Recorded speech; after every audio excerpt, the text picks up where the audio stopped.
അധ്യായം 8. അവർ എന്റെ നിയമത്തെ ലംഘിച്ച് എന്റെ ന്യായപ്രമാണത്തിനു വിരോധമായി അതിക്രമം ചെയ്തതുകൊണ്ട് കാഹളം വായിൽ വയ്ക്കുക, കഴുകനെ പോലെ യഹോവയുടെ ആലയത്തിന്മേൽ ചാടി വീഴുക.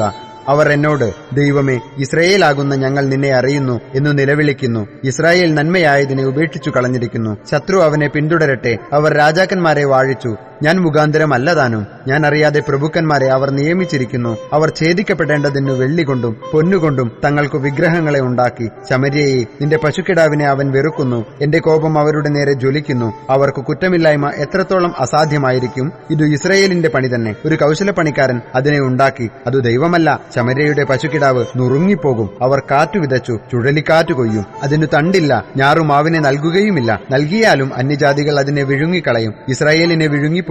അവർ ഇപ്പോൾ ജാതികളുടെ ഇടയിൽ ഇഷ്ടമില്ലാത്ത ഒരു പാത്രം പോലെയിരിക്കുന്നു. അവൻ തനിച്ചു നടക്കുന്ന കാട്ടുകഴുത പോലെ അശ്ശൂരിലേക്ക് പോയി. എഫ്രയീം ജാരന്മാരെ കൂലിക്ക് വാങ്ങിയിരിക്കുന്നു. അവർ ജാതികളുടെ ഇടയിൽ നിന്ന് ജാരന്മാരെ കൂലിക്ക് വാങ്ങിയാലും ഞാനിപ്പോൾ അവരെ കൂട്ടും. അവർ പ്രഭുക്കന്മാരുടെ രാജാവിന്റെ ചുമടിൻ കീഴിൽ വേഗത്തിൽ വേദനപ്പെടും. എഫ്രയീം പാപപരിഹാരത്തിനായി അനേകം യാഗപീഠങ്ങളെ ഉണ്ടാക്കിയതുകൊണ്ട് യാഗപീഠങ്ങൾ അവന് പാപഹേതുവായി തീർന്നിരിക്കുന്നു. ഞാൻ എന്റെ ന്യായപ്രമാണം അവന് 10,000 കൽപ്പനയായി എഴുതി കൊടുത്താലും അവ അപൂർവ കാര്യമായി എണ്ണപ്പെടുന്നു. അവർ എന്റെ അർപ്പണയാഗങ്ങളെ അറുത്തു മാംസം തിന്നുന്നു. എന്നാൽ യഹോവ അവയിൽ പ്രസാദിക്കുന്നില്ല. ഇപ്പോൾ അവൻ അവരുടെ അകൃത്യമോർത്ത് അവരുടെ പാപം സന്ദർശിക്കും. അവർ മിസ്രയീമിലേക്ക് മടങ്ങിപ്പോകേണ്ടിവരും. ഇസ്രായേൽ തന്നെ ഉണ്ടാക്കിയവനെ മറന്ന് മന്ദിരങ്ങളെ പണിതിരിക്കുന്നു. യഹൂദ ഉറപ്പുള്ള പട്ടണങ്ങളെ വർദ്ധിപ്പിച്ചിരിക്കുന്നു. എന്നാൽ ഞാൻ അവന്റെ പട്ടണങ്ങളിൽ തീ അയക്കും. അത് അവയിലെ അരമനകളെ ദഹിപ്പിച്ചു കളയും.